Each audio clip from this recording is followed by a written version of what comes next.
우리 딸이 많이 아픈데 마지막으로 먹고 싶은 게 라면이라 하오. 용서해 주시오.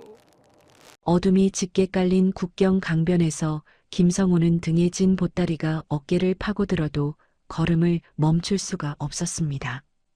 강 건너편 중국 땅에서 희미하게 들려오는 개 짖는 소리와 바람에 흔들리는 갈대 소리만이 그의 귓가를 스치고 지나갔고 손전등 불빛이 언제 자신을 비출지 모른다는 공포가 등줄기를 타고 흘러내렸습니다.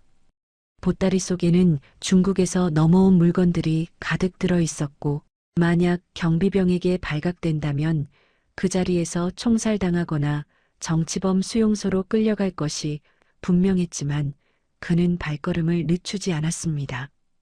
왜냐하면 그의 머릿속에는 오직 한 가지만 떠올랐기 때문입니다. 7살 딸 은별이가 가느다랗게 떨리는 목소리로 말했던 그 한마디가요. 아빠 라면 먹고 싶어요. 단지 라면 5봉지를 얻기 위해 그는 지금 목숨을 걸고 이 어둠 속을 헤매고 있었고 만약 이 일이 들통나면 가족 전체가 파멸할 것이라는 사실을 알면서도 멈출 수가 없었습니다. 그렇다면 도대체 왜 한 아버지가 라면 몇 봉지를 위해 이토록 위험한 선택을 해야 했을까요? 그리고 어떻게 그는 여기까지 오게 되었을까요? 그 이야기를 지금부터 들려드리겠습니다. 시작하기 전에 여유가 되시는 분들께서는 구독과 좋아요 한 번씩 눌러주시면 정말 감사하겠습니다. 그리고 지금 이 사연을 듣고 계시는 지역을 댓글로 남겨주신다면 따뜻한 인사를 전해드리고 싶습니다. 백두산 자락 국경 마을의 집단 농장에서 일하는 김성호는 평범한 노동자였습니다. 그가 살던 집은 흙벽돌로 지어진 낮은 단층 집이었고 겨울이면 외풍이 심해 이불을 겹겹이 덮어도 추위를 막기 힘들었지만 그래도 아내 순이와 딸 은별이와 함께 살아가는 것만으로도 그는 충분히 행복했습니다. 배급이 제대로 나오던 시절에는 그렇게 살아갈 수 있었습니다. 하지만 배급이 끊긴 것은 지난 겨울부터였고 처음에는 며칠씩 늦어지더니 나중에는 아예 나오지 않게 되었습니다. 순이는 산에서 풀뿌리를 캐고 나무 껍질을 벗겨 죽을 끓였지만 그것만으로는 세 식구가 버티기에 턱없이 부족했습니다. 딸 은별이가 처음 쓰러진 것은 2달 전이었습니다. 아침에 일어나지 못하고 이불 속에서 떨고 있는 딸을 보고 순이가 소리쳤습니다. 여보, 빨리 와봐요. 은별이가 이상해요. 성우는 달려가 딸의 이마를 짚어보았습니다. 열이 펄펄 끓고 있었고 숨소리는 가늘게 떨렸습니다. 그는 딸을 업고 마을 진료소로 뛰어갔지만 의사는 고개를 저을 뿐이었습니다. 영양실조입니다.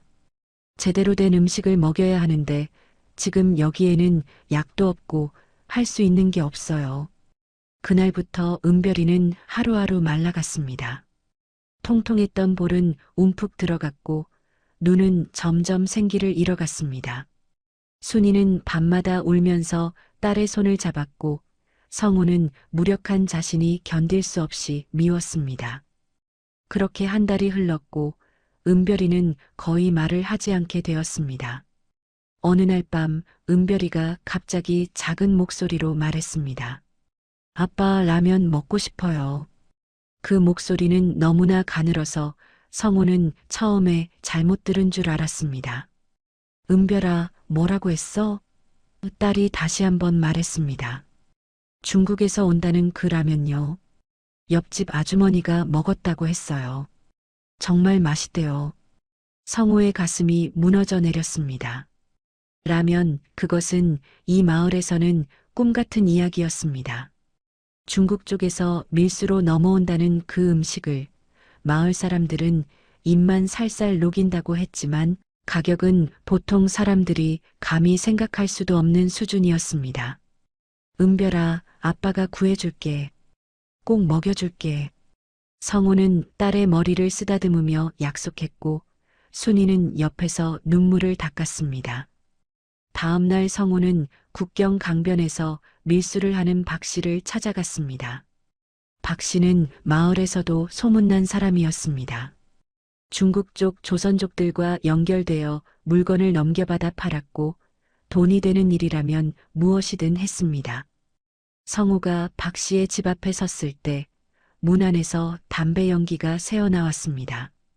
누구요? 박 씨의 목소리가 들렸습니다. 저 김성우입니다. 잠깐 부탁 좀 드리려고 왔습니다. 문이 열렸고 박 씨는 의심스러운 눈빛으로 성우를 쳐다봤습니다. 무슨 일이요? 성우는 떨리는 목소리로 말했습니다. 라면 좀 구할 수 있을까요? 딸아이가 너무 아파서 그러는데요. 박 씨는 담배를 한 모금 빨고 연기를 내뿜었습니다. 라면 한 봉지에 북한 돈으로는 말도 안 되는 가격이요. 중국 돈이나 금으로 내야 해요. 성우는 주머니에서 작은 보자기를 꺼냈습니다. 그 안에는 할머니 유품인 금반지가 들어 있었습니다. 이것은 순이가 시집올 때 시어머니께서 물려준 것이었고 정말 급한 일이 생겼을 때만 쓰라고 했던 마지막 재산이었습니다. 이걸로 라면 좀 주실 수 있을까요? 박 씨는 반지를 집어들어 빛에 비춰보고는 고개를 저었습니다. 이걸로는 라면 2봉지밖에 못 줘요. 그것도 너무 후하게 쳐준 거고. 성우의 얼굴이 창백해졌습니다. 그럼 어떻게 해야 합니까? 박 씨는 차가운 미소를 지으며 말했습니다. 내일 밤 집 나르는 걸 도와주시오. 중국에서 넘어오는 물건을 옮기는 일인데 위험하긴 하지만 성공하면 라면 5봉지를 주겠소. 성우는 머뭇거렸습니다. 밀수품을 나르는 일은 발각되면 총살감이라는 것을 모르는 사람이 없었습니다. 하지만 딸의 가느다란 목소리가 귓가에 맴돌았습니다.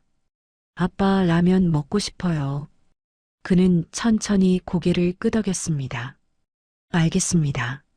하겠습니다. 박 씨는 만족스러운 표정으로 말했습니다.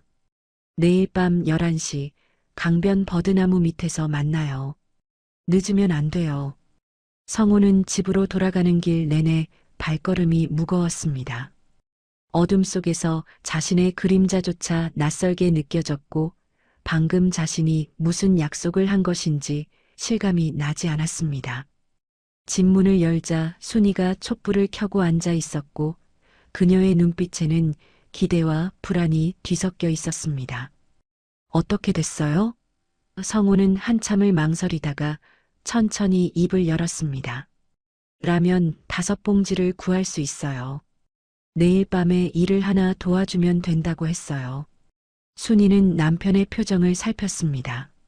무슨 일인데요? 성우는 고개를 돌렸습니다. 물건 나르는 일이에요. 위험하긴 하지만 그것밖에는 방법이 없어요. 순이는 남편의 손을 꽉 잡았습니다. 조심하세요. 우리한테는 당신밖에 없어요. 다음 날 하루는 끝없이 길게 느껴졌습니다. 성우는 농장 일을 하면서도 자꾸만 시간을 확인했고 해가 서쪽으로 기울 때마다 가슴이 두근거렸습니다. 저녁을 먹을 때 은별이가 물었습니다.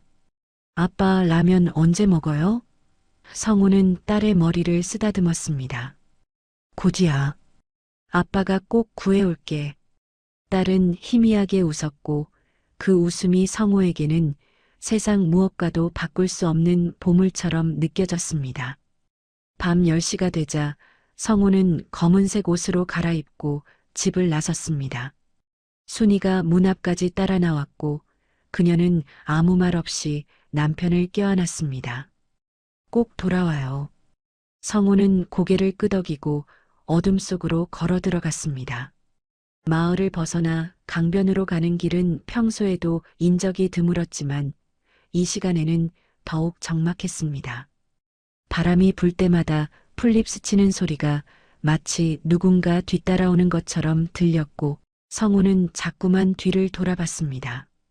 강변 버드나무 아래에 도착하자 박 씨가 이미 기다리고 있었습니다.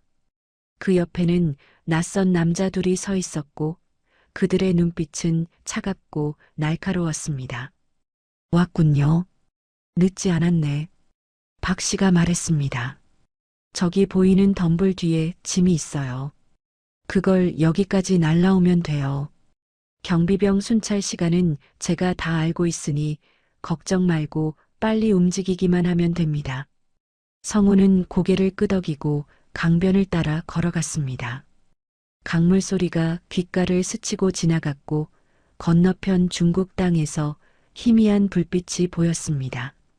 덤불 뒤에는 큰 보따리 6개가 숨겨져 있었습니다. 성우는 그중 하나를 들어 올렸고 생각보다 무거운 무게에 어깨가 휘청거렸습니다.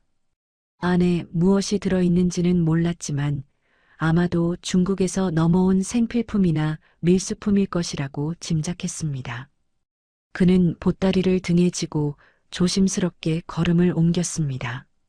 한 걸음 한 걸음 옮길 때마다 등 뒤에서 나뭇가지 부러지는 소리가 나지 않을까, 경비병의 손전등 불빛이 비추지 않을까 하는 공포가 밀려왔지만 그는 딸의 얼굴을 떠올리며 계속 걸었습니다. 첫 번째 보따리를 박 씨에게 전달하고 다시 돌아갔습니다. 두 번째, 세 번째, 네 번째, 어깨는 점점 아파왔지만 멈출 수 없었습니다. 다섯 번째 보따리를 옮기는 동안 멀리서 개 짖는 소리가 들렸고 성우는 그 자리에 얼어붙었습니다. 심장이 귀청이 터질 듯 뛰었고 손바닥에는 식은 땀이 흘러내렸습니다. 하지만 다행히 개소리는 점점 멀어졌고 그는 다시 걸음을 재촉했습니다. 마지막 6번째 보따리를 들어 올렸을 때 성우는 이제 거의 끝났다는 안도감이 밀려왔습니다. 박 씨가 있는 곳까지 가는 길이 평소보다 짧게 느껴졌고 그의 머릿속에는 이미 은별이가 라면을 먹고 환하게 웃는 모습이 그려졌습니다. 버드나무 아래에 도착하자 박 씨가 만족스러운 표정으로 고개를 끄덕였습니다. 수고했어요. 생각보다 일 처리가 빠르네. 성우는 숨을 헐떡이며 말했습니다. 약속한 라면 주실 수 있나요? 박 씨는 옆에 놓인 작은 상자를 가리켰습니다. 여기 있어요. 중국산 라면 5봉지, 약속대로. 성우는 떨리는 손으로 상자를 열어봤습니다. 빨간색 포장지에 쌓인 라면 5봉지가 들어 있었고 그 순간 그의 가슴이 벅차올랐습니다. 이제 은별이에게 라면을 먹일 수 있다는 생각에 눈시울이 뜨거워졌습니다. 그는 상자를 꼭 껴안았고 박 씨에게 인사를 했습니다. 정말 감사합니다. 이 은혜는 평생 잊지 않겠습니다. 바로 그 순간이었습니다. 갑자기 강렬한 손전등 불빛이 성우의 얼굴을 정면으로 비췄습니다. 눈이 부셔 아무것도 보이지 않았고 귀에는 웅웅거리는 소리만 들렸습니다. 거기 꼼짝 마. 낯선 목소리가 어둠을 찢고 울려 퍼졌습니다. 성우는 본능적으로 뒤로 물러섰지만 등 뒤에서 누군가 그의 팔을 비틀어 잡았습니다. 보이부 제복을 입은 요원 3명이 사방에서 나타났고 그들의 얼굴에는 냉소가 어려 있었습니다. 밀수 공범 김성호 반동행위 혐의로 체포한다. 요원 중 한 명이 차갑게 말했습니다. 성우는 정신이 아찔했습니다. 저는 그냥 짐만 나른 겁니다. 요원은 그의 말을 끊었습니다. 닥쳐. 내가 뭘 날랐는지 알고 있어? 성우는 박 씨를 돌아봤습니다. 박 씨는 담배를 피우며 냉소를 지었고 그 표정에는 조금의 미안함도 없었습니다. 미안하게 됐소, 김동무. 하지만 이것도 다 먹고 살자고 하는 일이요. 성우는 그제야 깨달았습니다. 처음부터 박 씨가 자신을 보위부에 넘길 계획이었다는 것을, 자신은 그저 미끼였을 뿐이라는 것을 말입니다. 요원들은 그의 팔을 뒤로 비틀어 묶었고 성우는 무릎이 꺾였습니다. 제발 제 딸이 아파서 그랬습니다. 라면 좀 먹이려고 요원은 비웃었습니다. 라면? 반동분자가 라면 타령이나 하고 있네. 그때 성우가 꼭 껴안고 있던 상자가 땅에 떨어졌습니다. 뚜껑이 열리며 라면 5봉지가 차가운 흙바닥으로 굴러떨어졌고 빨간 포장지가 달빛 아래 무참하게 흩어졌습니다. 성우는 그 라면을 바라보며 울먹였습니다. 은별아, 미안해. 아빠가 미안해. 요원들은 그를 질질 끌고 갔고 라면 5봉지는 강변 흙바닥에 그대로 남겨졌습니다. 성우는 트럭 짐칸에 던져졌고 차가운 철판 바닥이 그의 뺨을 찧었습니다. 손목을 묶은 철사가 살을 파고들었지만 아픈 것은 몸이 아니었고 그의 머릿속에는 은별이의 얼굴만 떠올랐습니다. 딸이 아빠를 기다리고 있을 것이고 라면을 가져올 거라고 믿고 있을 것인데 이제 그는 아무것도 해줄 수 없게 되었습니다. 트럭이 덜컹거리며 어둠 속을 달렸고 차체가 흔들릴 때마다 성우의 몸도 철판 위에서 구르듯 미끄러졌습니다. 보이부 건물에 도착했을 때는 이미 새벽이 가까워지고 있었습니다. 요원들은 그를 끌고 지하 신문실로 내려갔고 계단을 내려갈수록 공기는 점점 차갑고 습해졌습니다. 신문실 문이 열렸을 때 성우는 그 안의 냄새를 맡았습니다. 피와 땀과 공포가 뒤섞인 냄새가 벽에 배어 있었고 그 냄새만으로도 이곳에서 무슨 일이 벌어지는지 짐작할 수 있었습니다. 앉아. 요원 하나가 의자를 발로 차며 말했습니다. 성우는 비틀거리며 의자에 앉았고 요원들은 그를 둘러쌌습니다. 한 요원이 담배를 피우며 천천히 그의 주위를 걸었습니다. 김성호, 나이 43, 집단농장 노동자. 맞지? 성우는 고개를 끄덕였습니다. 네, 맞습니다. 요원은 비웃었습니다. 그런 평범한 노동자가 왜 밀수를 했어? 누가 시켰어? 성우는 떨리는 목소리로 말했습니다. 아무도 시키지 않았습니다. 저는 그냥 딸이 아파서 라면 좀 구하려고. 요원은 그의 말을 끊고 뺨을 후려쳤습니다. 손바닥이 얼굴을 때리는 순간 성우의 머릿속이 하얗게 변했고 귀에서는 윙 하는 소리가 울렸습니다. 거짓말하지 마. 내가 나른 짐이 뭔지 알아? 중국에서 넘어온 반동 선전물이야. 너 같은 놈들이 그걸 퍼뜨리고 다니는 거지. 성우는 고개를 저었습니다. 저는 몰랐습니다. 정말 몰랐어요.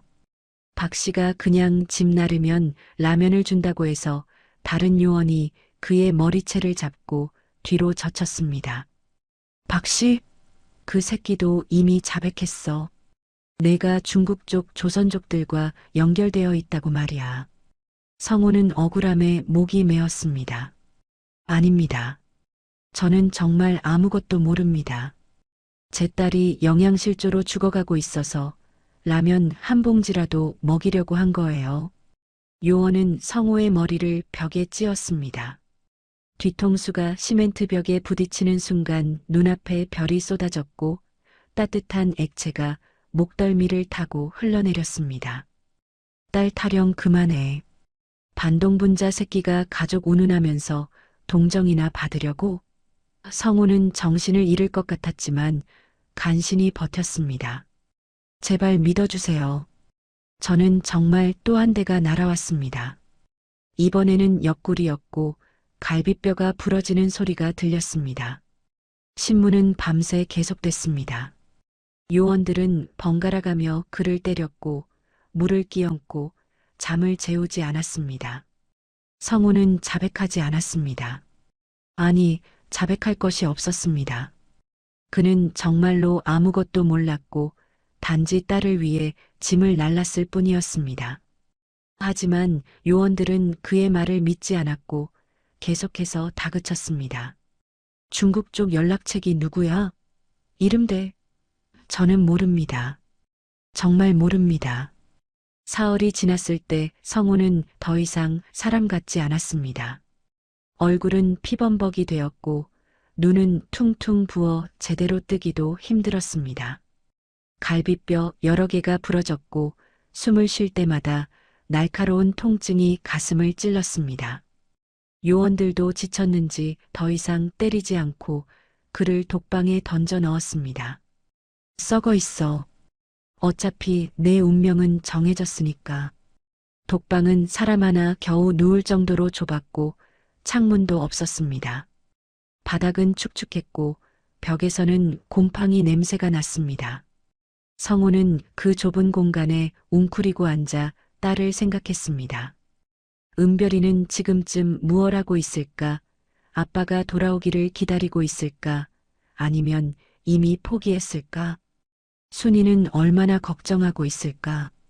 그는 자신의 어리석음이 한없이 미웠습니다. 왜 박 씨를 믿었을까? 왜 더 조심하지 않았을까? 나흘째 되던 날 독방 문이 열렸습니다. 간수 하나가 들어와 차가운 목소리로 말했습니다. 김성우, 일어나. 성우는 몸을 일으켰지만 다리에 힘이 없어 비틀거렸습니다. 간수는 종이 한 장을 그의 앞에 던졌습니다. 읽어봐. 성우는 떨리는 손으로 종이를 집어들었습니다. 글씨가 흐릿하게 보였지만 몇 글자는 또렷하게 읽혔습니다.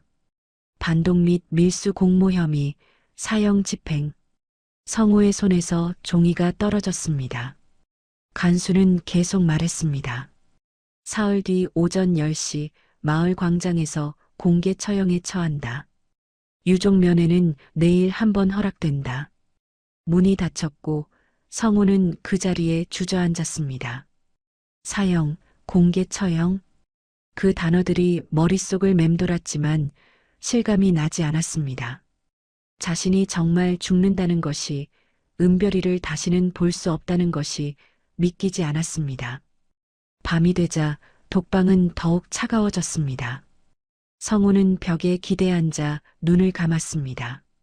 그의 머릿속에는 은별이가 처음 태어났던 날이 떠올랐습니다. 작고 보드라운 손이 그의 손가락을 꼭 쥐었던 순간 그는 이 아이를 위해서라면 무엇이든 하겠다고 다짐했었습니다. 그런데 이제 그는 딸에게 아무것도 해줄 수 없게 되었습니다.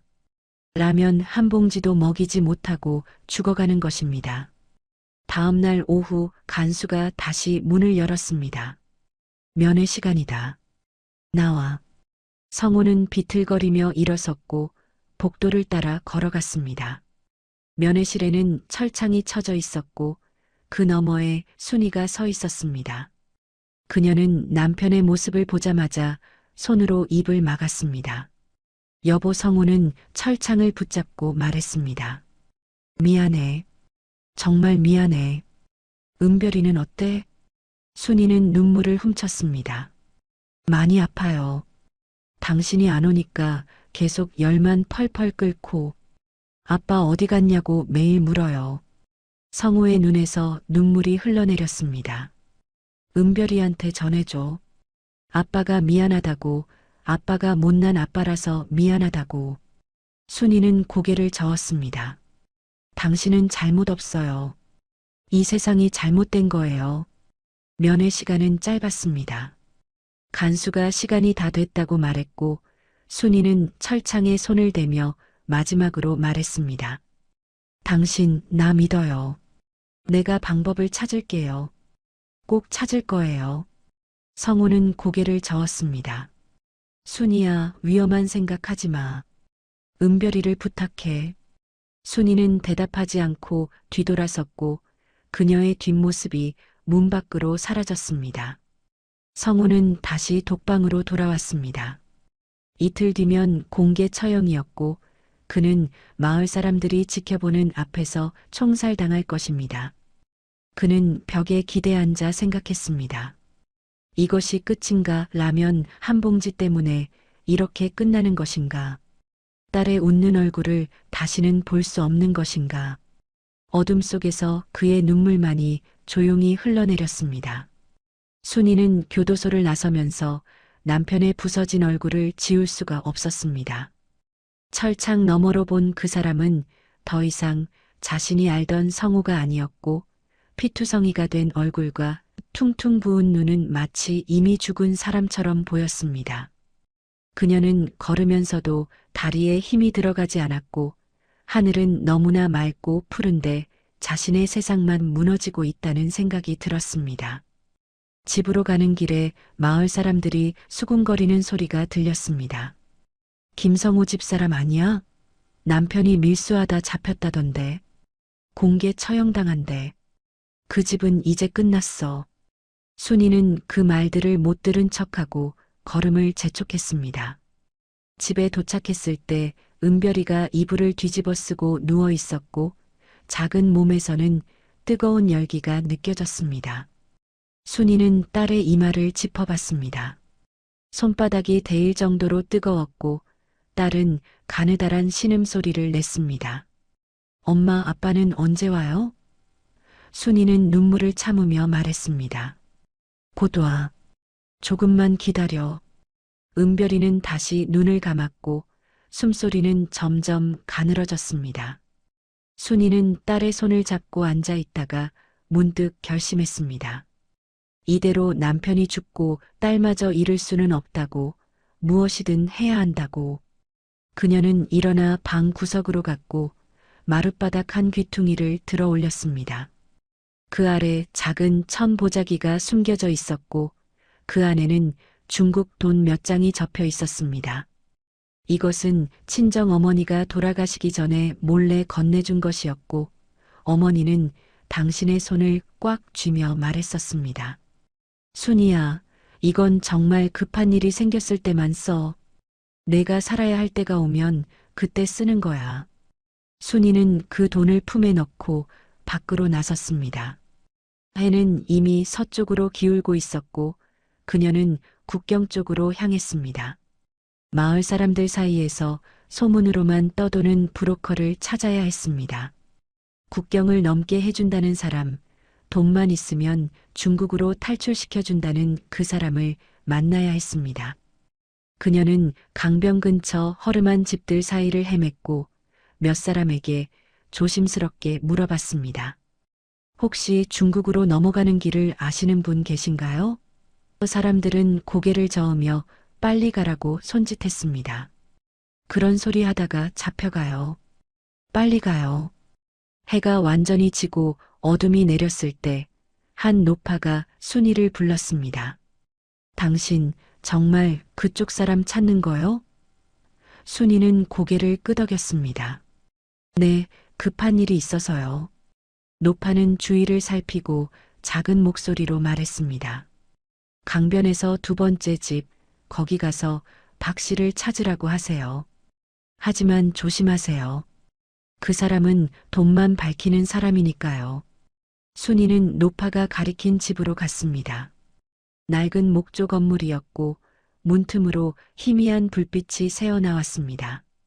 그녀는 떨리는 손으로 문을 두드렸습니다. 누구요? 안에서 거친 목소리가 들렸습니다. 저 급하게 도움이 필요한 사람입니다. 문이 열렸고 50대쯤 되어 보이는 남자가 나타났습니다. 그는 순이를 위아래로 훑어보고는 안으로 들라고 손짓했습니다. 방 안은 담배 연기로 자욱했고 구석에는 술병들이 굴러다녔습니다. 남자는 의자에 앉아 담배를 피우며 말했습니다. 무슨 일이요? 순이는 숨을 고르고 말했습니다. 제 남편이 사흘 뒤 공개 처형당합니다. 남편을 빼내서 중국으로 넘어가고 싶습니다.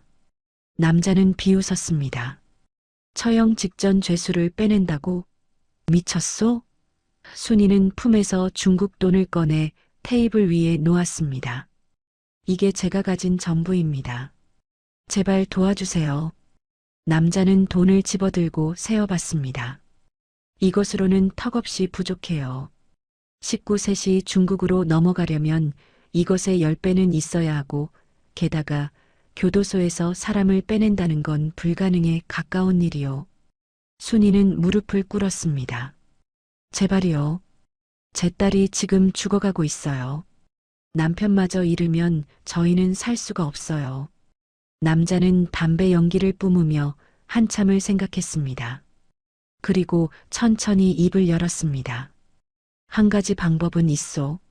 하지만 위험하고 성공 확률도 낮아요. 순이는 고개를 들었습니다. 무슨 방법이든 괜찮습니다. 말씀해 주세요. 남자는 창밖을 내다보며 말했습니다. 교도소 경비병 중에 내가 아는 사람이 하나 있어. 그 사람한테 돈을 주면 처형 전날 밤 교도소 뒷문을 열어줄 수는 있어요. 하지만 그게 다예요. 그 뒤에 어떻게 탈출할지, 어떻게 강을 건널지는 당신들이 알아서 해야 하고. 순이는 숨이 막혔습니다. 뒷문만 열어주는 건가요? 그럼 그 뒤에는요? 남자는 냉정하게 말했습니다. 그 뒤는 당신들 몫이요. 내가 할 수 있는 건 거기까지예요. 강까지는 20리 새벽 점호 전에 넘어야 살 수 있을 거요. 경비병들이 탈주를 알아채면 추격이 시작될 테고 그때부터는 운에 맡겨야 해요. 순이는 떨리는 목소리로 물었습니다. 그럼 이 돈으로 뒷문을 열 수 있나요? 남자는 돈을 다시 세어보고 고개를 끄덕였습니다. 경비병한테 줄 돈으로는 충분하오. 하지만 명심하세요. 잡히면 당신도 공개 처형이고 딸도 정치범 수용소로 끌려갈 거요. 정말로 할 거요? 순이는 잠시 망설였습니다. 은별이의 얼굴이 떠올랐고 남편의 부서진 모습이 눈앞에 아른거렸습니다. 그녀는 이를 악물고 고개를 끄덕였습니다. 하겠습니다. 죽더라도 시도는 해보겠습니다. 남자는 돈을 집어넣고 말했습니다. 내일 밤 11시 50분 교도소 북쪽 뒷문이 10분간 열릴 거요. 그 시간 안에 남편을 데리고 나와야 해요.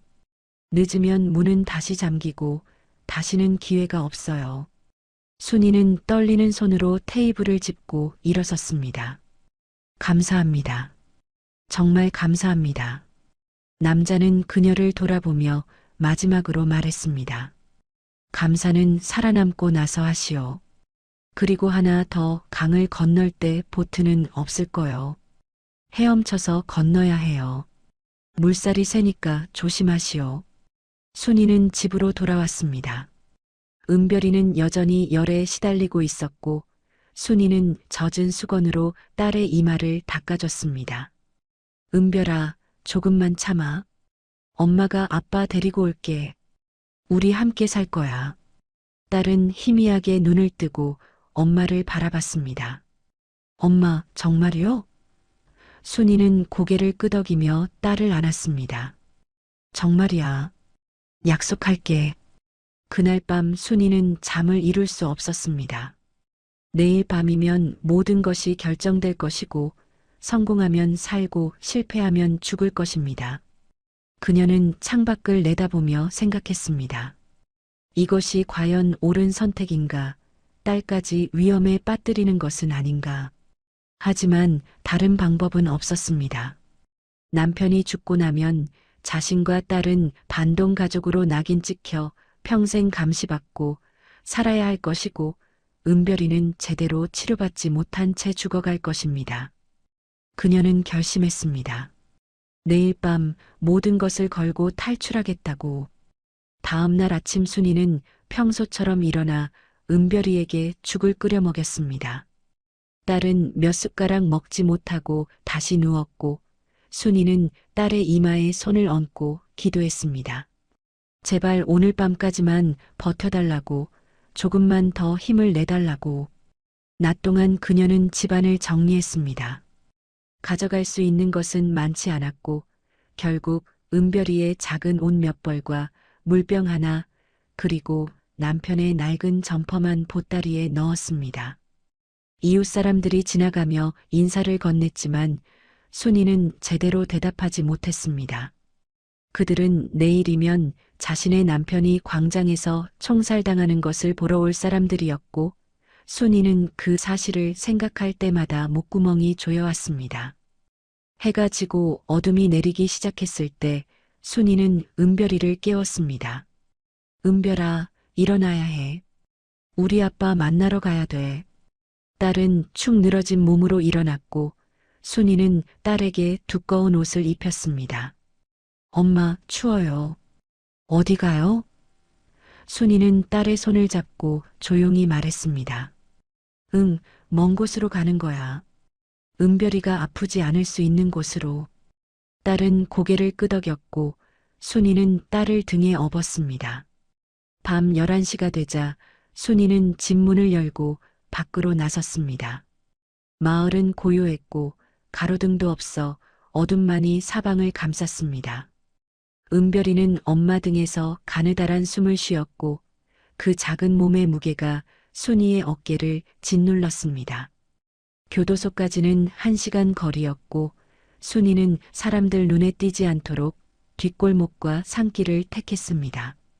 발밑에서 나뭇가지가 부러지는 소리가 날 때마다 그녀는 숨을 죽였고 멀리서 개 짖는 소리가 들릴 때마다 걸음을 멈추고 주위를 살폈습니다. 은별이가 중얼거렸습니다. 엄마, 목말라요. 순이는 물병을 꺼내 딸에게 물을 먹였습니다. 조금만 참아. 곧 아빠 만날 거야.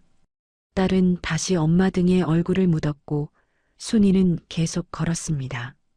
교도소가 가까워질수록 그녀의 심장은 더 빠르게 뛰었고 손바닥에는 땀이 흘렀습니다. 만약 브로커가 거짓말을 한 것이라면, 만약 문이 열리지 않는다면 그녀와 딸도 그 자리에서 체포될 것입니다. 교도소 북쪽 담벼락이 보였을 때 시간은 11시 40분이었습니다. 순이는 담벼락 그늘에 숨어 뒷문을 바라봤습니다. 철문은 굳게 닫혀 있었고 주위에는 아무도 보이지 않았습니다.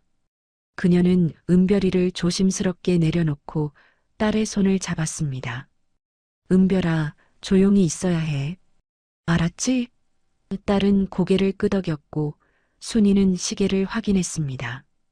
11시 45분, 5분만 더 기다리면 됩니다. 시간은 너무나 천천히 흘렀습니다. 1분 1초가 마치 1시간처럼 느껴졌고 순이는 자신의 숨소리조차 너무 크게 들리는 것 같아 입을 막았습니다. 11시 48분, 49분, 50분. 그때였습니다.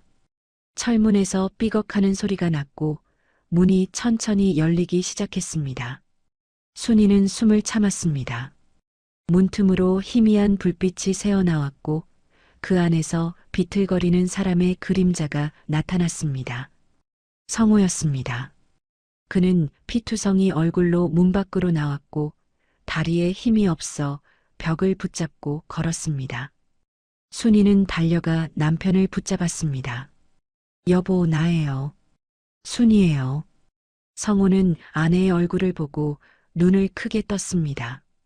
순이야, 어떻게 이게 무슨 순이는 남편의 입을 막았습니다. 조용히 해요. 지금 탈출하는 거예요. 성호는 고개를 저었습니다. 안 돼, 너무 위험해. 은별이는 그때 은별이가 아빠에게 다가왔습니다. 아빠.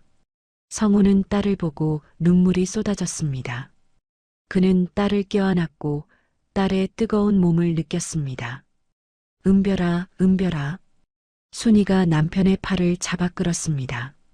지금 가야 해요. 시간이 없어요. 성호는 비틀거리며 일어섰고 딸을 안아 올렸습니다. 세 식구는 어둠 속으로 뛰기 시작했습니다. 담벼락을 돌아 산길로 접어들었을 때 순이가 말했습니다. 국경강까지 20리예요. 새벽 점호 전에 넘어야 해요. 성우는 딸을 꽉 안고 고개를 끄덕였습니다. 온몸이 아팠지만 그는 걸음을 멈추지 않았습니다. 딸의 작은 손이 그의 목을 감쌌고 그 감촉만으로도 그는 힘을 낼 수 있었습니다. 순이는 앞장서서 길을 안내했고 세 사람은 말없이 어둠 속을 헤쳤습니다. 1시간쯤 걸었을 때 뒤에서 소리가 들렸습니다. 처음에는 희미했지만 점점 크게 들려왔고 그것은 사이렌 소리였습니다. 성우와 순이는 동시에 뒤를 돌아봤습니다. 교도소 쪽에서 붉은 불빛이 번쩍이고 있었고 사이렌 소리는 밤 공기를 가르며 울려 퍼졌습니다. 탈주범 발견, 전 경비대 출동, 확성기에서 울려나오는 목소리가 산을 타고 메아리 쳤습니다. 순이의 얼굴이 창백해졌습니다. 발각됐어요. 빨리 가야 해요. 성우는 딸을 더 꽉 안았습니다. 은별아, 눈 감고 있어. 아빠가 너 지킬게. 세 사람은 미친 듯이 뛰기 시작했습니다. 나뭇가지가 얼굴을 긁었고 돌에 걸려 넘어질 뻔했지만 그들은 멈추지 않았습니다. 뒤에서 궁견 짖는 소리가 들렸습니다. 한 마리가 아니라 여러 마리였고 그 소리는 점점 가까워지고 있었습니다. 더 빨리, 순이가 외쳤고 그들은 숨이 턱까지 차올랐지만 계속 달렸습니다. 은별이는 아빠 품에서 의식을 잃었는지 축 늘어졌고 성우는 딸이 떨어지지 않도록 팔에 더욱 힘을 주었습니다. 손전등 불빛이 뒤쪽 나무들을 비추기 시작했습니다. 경비병들이 따라오고 있었고 그들과의 거리는 점점 좁혀지고 있었습니다. 거기서 서지 않으면 쏜다. 고함 소리가 들렸지만 세 사람은 멈추지 않았습니다. 총성이 울렸습니다. 총알이 나무를 스치며 지나갔고 나무 껍질이 튀었습니다. 또 한 발의 총성이 울렸고 이번에는 순이의 발치 근처에 총알이 박혔습니다. 순이는 비명을 삼키고 계속 뛰었습니다. 강물 소리가 들려왔습니다. 국경강이 가까워지고 있었습니다. 성우는 온 힘을 다해 마지막 언덕을 넘었고 눈앞에 강이 펼쳐졌습니다.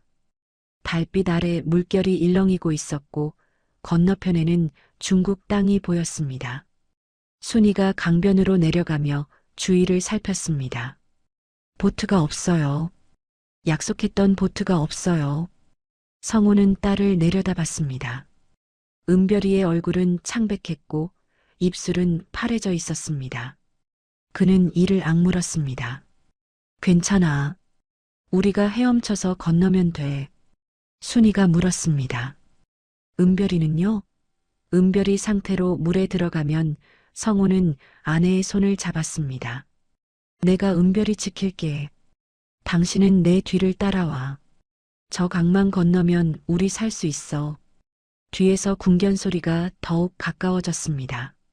손전등 불빛이 언덕 위에 나타났고 경비병들의 고함 소리가 들렸습니다. 저기다. 강변에 있다. 성우는 은별이를 등에 단단히 업고 강물로 발을 담갔습니다. 물은 얼음장처럼 차가웠고 순간 온몸의 감각이 얼어붙는 것 같았습니다. 순이도 뒤따라 물에 들어갔습니다. 여보, 조심해요. 멈춰. 지금 당장 멈춰. 경비병의 목소리가 강변을 울렸습니다. 총성이 다시 울려 퍼졌고 총알이 물보라를 일으키며 그들 곁을 스쳐 지나갔습니다. 성우는 딸을 더 꽉 안고 물속으로 몸을 낮췄습니다. 은별아, 숨 참아. 조금만 참아. 그리고 그는 물살을 가르며 헤엄치기 시작했습니다. 차가운 강물이 온몸을 감쌌고 성우는 한 팔로 은별이를 꽉 안고 다른 팔로 물을 저었습니다. 물은 생각보다 훨씬 차가웠고 몇 초 만에 손발의 감각이 사라지기 시작했습니다. 등에 엎인 은별이의 몸은 축 늘어져 있었고 딸이 숨을 쉬고 있는지조차 확인할 수 없었습니다. 성우는 이를 악물고 계속 팔을 저었습니다. 뒤에서 순이가 물에 들어오는 소리가 들렸고 그녀의 거친 숨소리가 강물 위로 퍼졌습니다. 물살은 예상보다 거셌습니다. 성우가 앞으로 나아가려 할 때마다 물은 그를 옆으로 밀어냈고 강 한가운데로 갈수록 흐름은 더욱 빨라졌습니다. 그의 팔은 점점 무거워졌고 폐는 공기를 갈구했지만 숨을 크게 들이마실 수가 없었습니다. 은별이가 물에 잠기지 않도록 고개를 물 위로 유지해야 했기 때문입니다. 은별아, 괜찮아. 아빠가 있어. 조금만 참아. 그는 딸에게 말했지만 대답은 없었습니다. 강변에서 손전등 불빛이 물 위를 훑기 시작했습니다. 빛이 강물을 가로지르며 움직였고 성우와 순이를 찾고 있었습니다. 성우는 본능적으로 숨을 크게 들이마시고 물속으로 잠수했습니다. 차가운 물이 얼굴을 덮쳤고 귀에는 웅웅거리는 소리만 들렸습니다. 은별이를 꽉 안고 물속에서 몇 초를 버텼지만 곧 폐가 터질 것 같아 다시 수면 위로 고개를 내밀었습니다. 저기다. 물속에 있어. 경비병의 목소리가 들렸습니다. 손전등 불빛이 성우의 머리 위를 지나갔고 그는 다시 숨을 참고 잠수했습니다. 이번에는 더 깊이 들어갔고 물속에서 눈을 떴을 때 아무것도 보이지 않았습니다. 그저 칠흑 같은 어둠과 차가운 감촉만이 그를 둘러쌌습니다.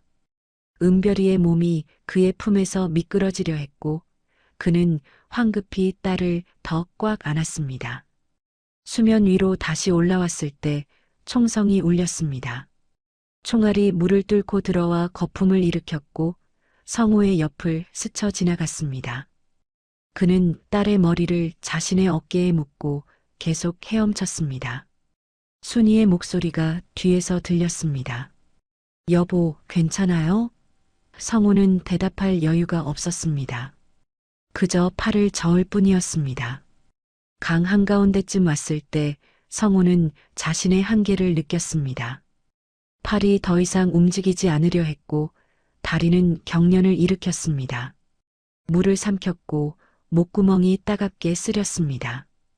그의 머릿속에는 한 가지 생각만 맴돌았습니다.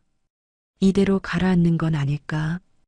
은별이와 함께 이 차가운 물속에서 죽는 건 아닐까? 하지만 그는 고개를 저었습니다. 안 돼, 아직 안 돼. 조금만 더 가면 중국 땅이야. 순이가 그의 옆으로 헤엄쳐 왔습니다. 그녀의 얼굴은 물에 젖어 창백했고 입술은 파래져 있었습니다. 여보, 제가 은별이 들게요. 당신 너무 힘들어 보여요. 성우는 고개를 저었습니다. 아니야, 내가 안고 갈게. 당신은 그냥 따라와. 순이는 남편의 팔을 잡아 힘을 실어주었고 두 사람은 함께 물살을 헤쳐나갔습니다. 또 한 발의 총성이 울렸습니다. 이번에는 더 가까웠고 총알이 성우의 머리 바로 옆물을 뚫고 지나가며 물보라를 일으켰습니다. 강변에서 경비병들의 고함 소리가 계속 들렸습니다. 놓치지 마. 계속 쏴. 손전등 불빛이 물 위를 미친 듯이 움직였고 어둠 속에서 그들을 찾고 있었습니다. 성우는 앞을 봤습니다. 중국 땅의 강변이 점점 가까워지고 있었습니다. 20m, 아니 15m쯤 남았을까요? 그는 마지막 힘을 짜내 팔을 저었습니다. 은별이의 몸이 점점 차갑게 식어가는 것이 느껴졌고 딸의 숨소리가 들리지 않았습니다. 은별아, 조금만 더야. 조금만 더 버텨. 그는 딸에게 속삭였지만 딸은 여전히 반응이 없었습니다. 순이가 뒤에서 소리쳤습니다. 거의 다 왔어요. 저기 자갈밭 보여요. 성우는 고개를 들어 앞을 봤습니다. 달빛 아래 회색빛 자갈밭이 보였고 그곳이 바로 중국 땅이었습니다. 그는 이를 악물고 마지막 힘을 다해 헤엄쳤습니다. 발이 바닥에 닿았습니다. 얕아지는 물을 느끼며 그는 비틀거리며 걸었고 마침내 자갈밭에 발을 디뎠습니다. 성우는 은별이를 안고 자갈밭에 쓰러졌습니다.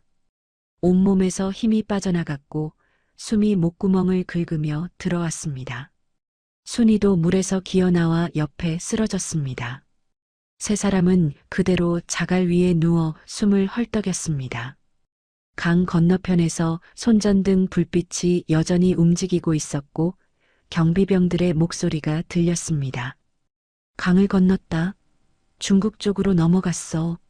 성우는 떨리는 손으로 딸의 얼굴을 만졌습니다.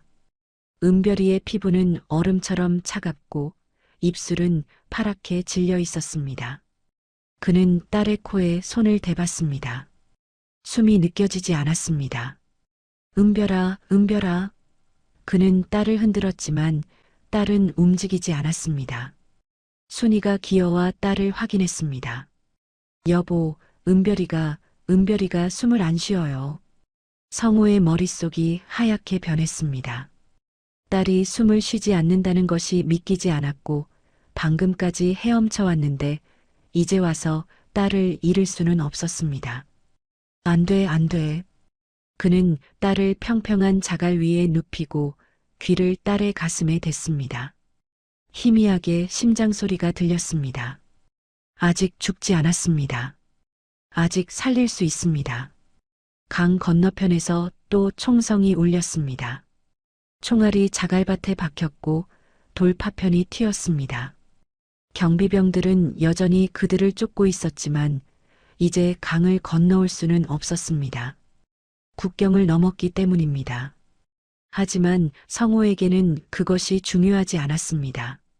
지금 그의 눈앞에는 숨을 쉬지 않는 딸만 보였고 그는 떨리는 손으로 딸의 입을 열었습니다. 순이가 울면서 말했습니다. 여보, 빨리 해요. 은별이 살려야 해요. 성호는 고개를 끄덕이고 딸의 입에 자신의 입을 댔습니다. 숨을 불어넣었습니다. 한 번, 두 번, 세 번.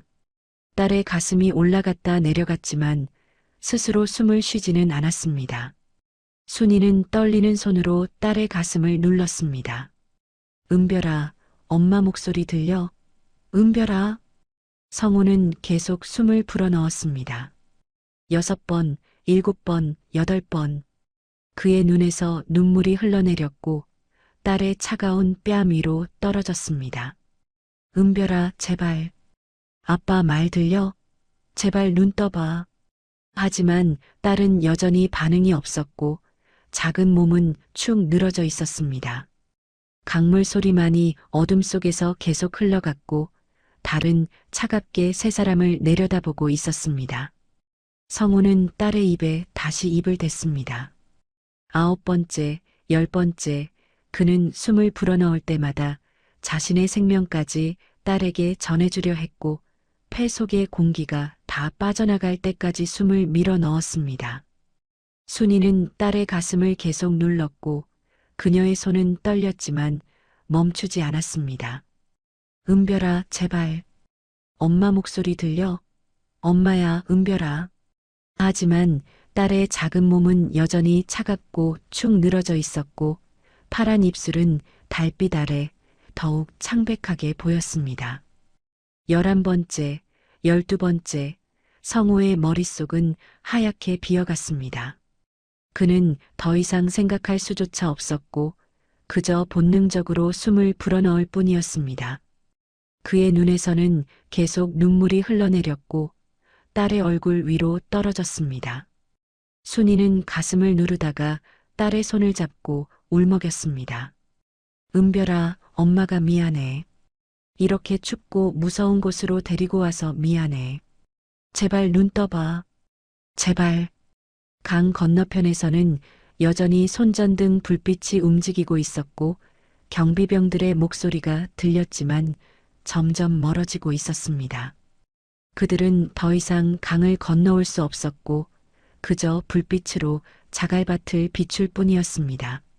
하지만 성호와 순이에게는 그것조차 중요하지 않았습니다. 지금 이 순간 세상에는 오직 은별이만 존재했고 딸의 작은 생명만이 전부였습니다. 15번째, 16번째, 성호는 숨을 불어넣으면서 기도했습니다. 신이든 누구든 제발 딸을 살려달라고, 자신의 목숨을 가져가도 좋으니 딸만은 살려달라고. 그의 입술은 딸의 차가운 입술에 닿았고 그 차가움이 그의 가슴을 얼려버리는 것 같았습니다. 순이는 딸의 가슴을 누르다가 딸의 목에 손을 대고 맥박을 확인했습니다. 희미하게 뛰고 있었지만 점점 약해지고 있었습니다. 여보, 맥박이 너무 약해요. 빨리, 더 빨리 해야 해요. 19번째, 20번째, 성우는 정신이 아득해졌습니다. 자신이 지금 무엇을 하고 있는지도 흐릿해졌고 그저 기계적으로 숨을 불어넣고 있었습니다. 딸의 얼굴이 흐릿하게 보였고 주위의 소리도 멀게 들렸습니다. 그때였습니다. 딸의 몸이 미세하게 떨렸습니다. 처음에는 착각인 줄 알았지만 다시 한번 떨림이 느껴졌습니다. 성우는 멈추고 딸의 얼굴을 가까이서 들여다봤습니다.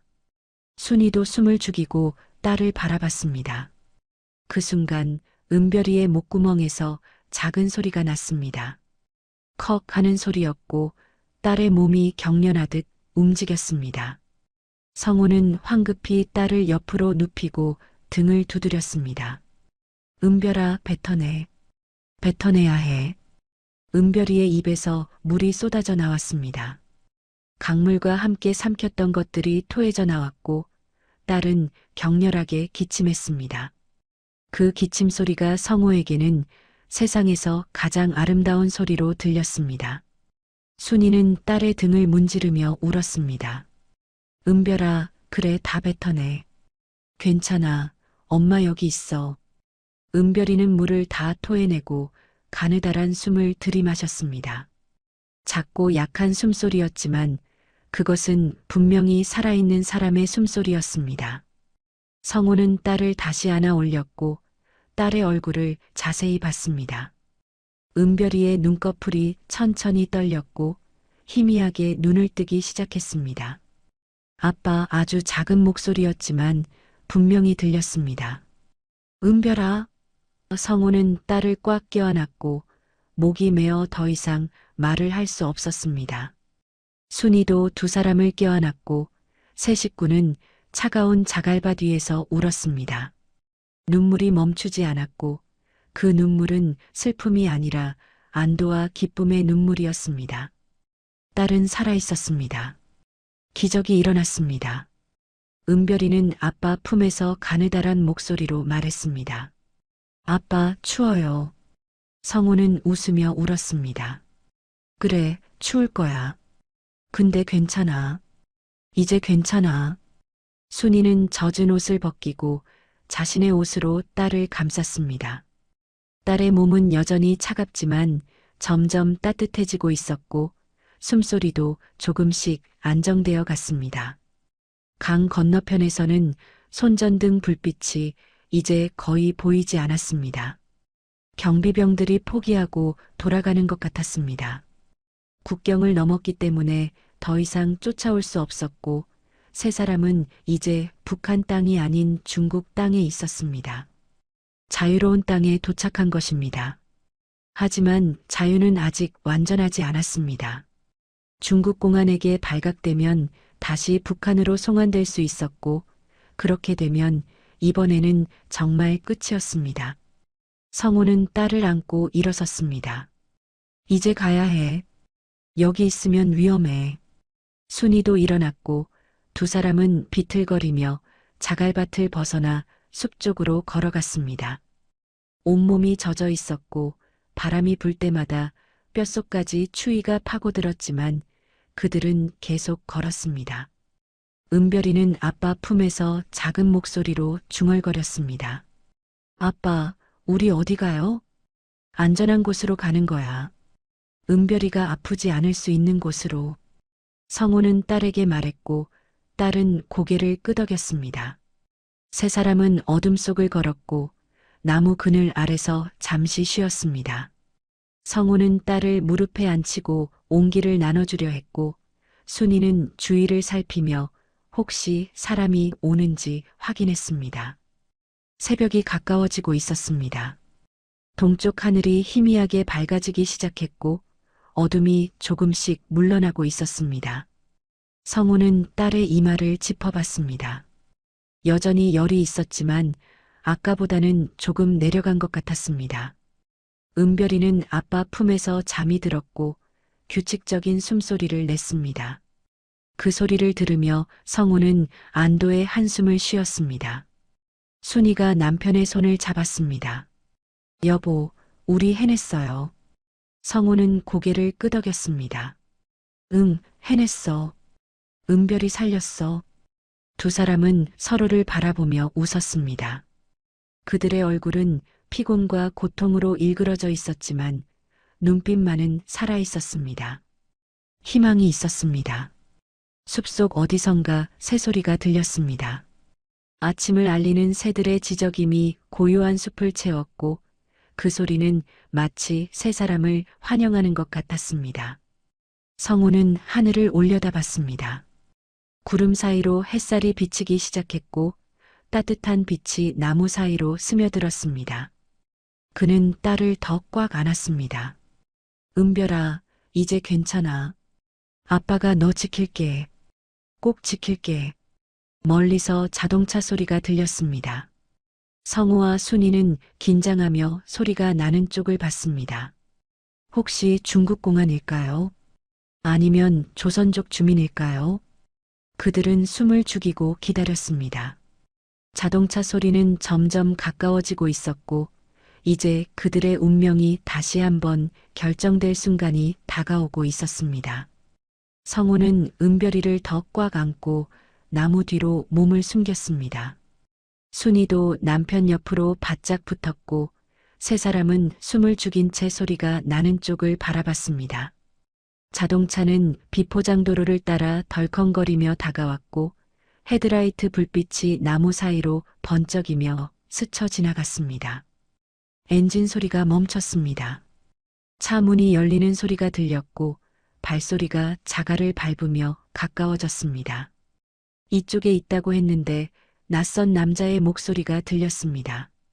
중국어였지만 조선족 특유의 억양이 섞여 있었습니다. 성우는 순이를 바라봤고 두 사람의 눈빛에는 공포가 어려 있었습니다. 만약 공안이라면 이제 끝입니다. 다시 북한으로 송환되고 이번에는 온 가족이 정치범 수용소로 끌려갈 것입니다. 성우는 딸을 안은 팔에 힘을 주었습니다. 차라리 여기서 도망치는 게 나을까요? 손전등 불빛이 나무 사이를 비쳤습니다. 불빛이 점점 가까워졌고 성우는 뒤로 물러서려 했지만 등 뒤에 나무가 있어 더 이상 물러날 곳이 없었습니다. 불빛이 그들을 정면으로 비쳤습니다. 눈이 부셔 아무것도 보이지 않았고 성우는 본능적으로 딸을 자신의 몸으로 가렸습니다. 제발 딸만은 그가 떨리는 목소리로 말하려는 순간 불빛이 내려갔습니다. 빨리 일어나요. 여기 있다간 북으로 넘겨져요. 남자가 조선족 사투리로 말했습니다. 그의 목소리는 다급했지만 적대적이지 않았습니다. 성우는 조심스럽게 고개를 들어 남자를 봤습니다. 50대쯤 되어 보이는 남자였고 평범한 작업복을 입고 있었습니다. 공안 제복이 아니었습니다. 남자는 다시 말했습니다. 탈북하신 거죠? 저 교회에서 나왔어요. 도와드리러 온 겁니다. 순이가 조심스럽게 물었습니다. 정말요? 저희를 도와주시려고요? 남자는 고개를 끄덕였습니다. 네, 이 근처 조선족 교회에서 탈북자분들 돕고 있어요. 오늘 새벽에 강 건너시는 분들이 있다는 연락을 받았습니다. 빨리 가야 해요. 새벽에 공안 순찰이 돌거든요. 성우는 여전히 의심스러웠습니다. 어떻게 저희를 믿을 수 있죠? 혹시 함정 아닙니까? 남자는 한숨을 쉬었습니다. 믿기 힘드시겠지만 저도 북에서 왔던 사람입니다. 10년 전에 넘어왔고 지금은 이쪽에서 살고 있어요. 교회 목사님이 저보고 같은 동포들 도우라고 했어요. 지금 선택하세요. 저를 따라올 건지 아니면 여기 남아서 공안 만날 건지. 그의 말투에는 거짓이 없어 보였고 성우는 순이를 바라봤습니다. 순이는 고개를 끄덕였습니다. 다른 선택지가 없었습니다. 알겠습니다. 따라가겠습니다. 성우가 말했고 남자는 안도의 표정을 지었습니다. 잘 생각하셨어요. 차로 가시죠. 아이는 제가 안아드릴까요? 성우는 고개를 저었습니다. 아니요, 제가 안고 갈게요. 남자는 더 묻지 않고 차로 안내했습니다. 낡은 트럭이었고 짐칸에는 천막이 씌워져 있었습니다. 짐칸에 타세요. 혹시 모르니까 천막 아래 숨어 계시고요. 세 사람은 짐칸에 올라탔습니다. 천막 아래는 어둡고 좁았지만 담요 몇 장이 깔려 있었고 물병과 빵 몇 개가 놓여 있었습니다. 남자가 짐칸 문을 닫으며 말했습니다. 1시간 정도 가야 해요. 흔들려도 소리 내지 마세요. 트럭이 출발했고 비포장도로를 달리는 차체가 심하게 흔들렸습니다. 은별이는 아빠 품에서 신음소리를 냈고 성우는 딸을 다독였습니다. 조금만 참아. 곧 안전한 곳 도착해. 트럭은 한참을 달렸습니다. 비포장도로에서 포장도로로 바뀌었고 차체의 흔들림이 줄어들었습니다. 순이는 물병을 열어 은별이에게 물을 먹였고 빵을 작게 떼어 딸의 입에 넣어 주었습니다. 은별이는 조금 먹고는 다시 눈을 감았습니다. 열은 여전했지만 숨소리는 조금 안정된 것 같았습니다. 마침내 트럭이 멈췄습니다. 짐칸 문이 열렸고 아침 햇살이 쏟아져 들어왔습니다. 남자가 말했습니다. 다 왔어요. 내리세요. 성우는 은별이를 안고 내렸고 눈앞에 작은 교회 건물이 보였습니다. 십자가가 지붕 위에 서 있었고 낡았지만 깨끗하게 관리된 건물이었습니다. 교회 문이 열렸고 60대쯤 되어 보이는 목사님이 나왔습니다. 어서 오세요. 기다리고 있었습니다. 목사님은 세 사람을 안으로 안내했습니다. 교회 안은 따뜻했고 난방이 되어 있었습니다. 성우는 1달 만에 처음으로 따뜻한 공기를 마셨고 온몸의 긴장이 풀어지는 것을 느꼈습니다. 목사님이 말했습니다. 일단 씻고 마른 옷으로 갈아입으세요. 아이는 많이 아픈 것 같은데 저희 교회의 간호사로 봉사하시는 분이 계십니다. 진찰받게 해드릴게요. 1시간 뒤 세 사람은 깨끗한 옷으로 갈아입고 따뜻한 방에 앉아 있었습니다. 은별이는 간호사의 진찰을 받았고 해열제와 영양제를 받았습니다. 간호사가 말했습니다. 영양실조가 심하고 폐렴 초기 증상이 있어요. 약 먹이고 푹 쉬게 해주세요. 며칠 안에 좋아질 거예요. 순이는 눈물을 흘리며 감사 인사를 했습니다. 정말 감사합니다. 정말로. 목사님이 식사를 가져왔습니다. 따뜻한 밥과 국, 그리고 반찬들이었습니다. 성우와 순이는 1달 만에 처음으로 제대로 된 식사를 했고 은별이에게도 죽을 먹였습니다. 딸은 몇 숟가락 먹고 웃었습니다. 엄마, 맛있어요. 그 말에 순이는 또 눈물을 흘렸습니다. 나흘이 지났습니다. 은별이는 조금씩 회복되었고 열도 내렸습니다. 얼굴에 생기가 돌기 시작했고 밥도 잘 먹었습니다. 성우와 순이는 교회 일을 도우며 지냈고 목사님과 교인들은 친절하게 대해주었습니다. 평화로운 나흘이었습니다. 5째 날 저녁 교회 문이 열렸습니다. 낯선 남자가 들어왔고 성우는 그 얼굴을 알아봤습니다. 순이에게 교도소 뒷문을 열어준다고 했던 그 브로커였습니다. 브로커는 냉소를 지으며 말했습니다.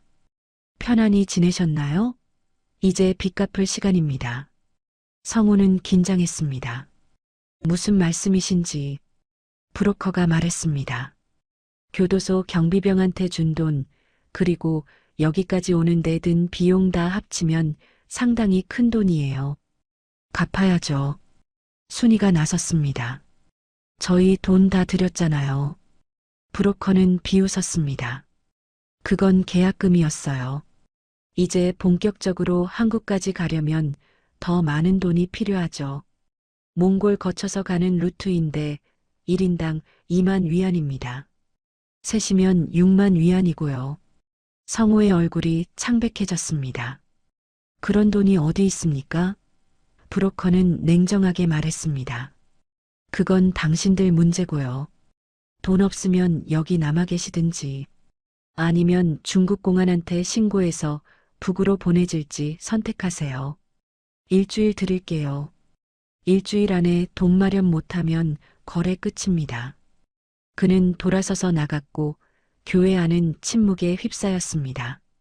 성우는 바닥을 바라보며 주먹을 쥐었습니다. 6만 위안이라는 금액은 상상할 수 없는 돈이었고 지금 그에게는 한 푼도 없었습니다. 순이는 남편의 손을 잡았지만 아무 말도 할 수 없었습니다. 은별이는 엄마 아빠의 표정을 보며 불안한 눈빛으로 두 사람을 바라봤습니다. 엄마, 우리 어떻게 돼요? 목사님이 한숨을 쉬며 말했습니다. 저도 교회 형편이 넉넉지 않아서 그 큰 돈을 도와드릴 수가 없습니다. 탈북자분들이 많이 오시는데 다들 같은 처지시거든요. 성우는 고개를 끄덕였습니다. 이미 너무 많이 도와주셨습니다. 더 이상 폐를 끼칠 수 없어요. 목사님은 미안한 표정으로 두 사람을 바라봤습니다. 며칠 더 계시면서 생각해 보세요. 방법이 있을 겁니다. 그날 밤 성우와 순이는 잠을 이룰 수 없었습니다.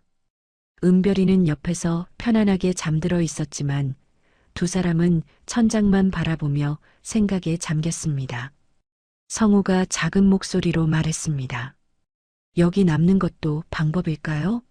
중국에서 불법 체류자로 살더라도 순이는 고개를 저었습니다. 불법 체류자로 살면 은별이는 학교도 못 가요. 병원도 제대로 못 가고 언제 공안한테 잡혀 북으로 보내질지 모르고 살아야 해요.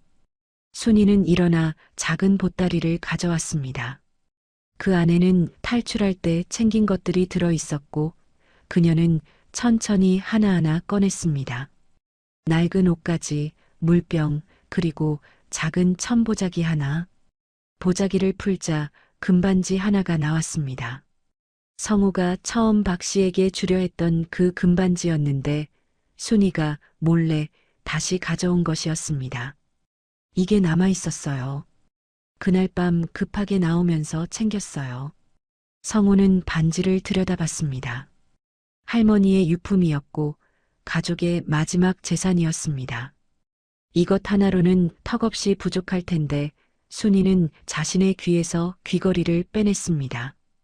작은 금귀걸이였고 시집 올 때 시어머니께서 주신 것이었습니다. 이것도 있어요. 그리고 제 목걸이도요. 그녀는 목에 걸고 있던 가느다란 금목걸이도 벗었습니다.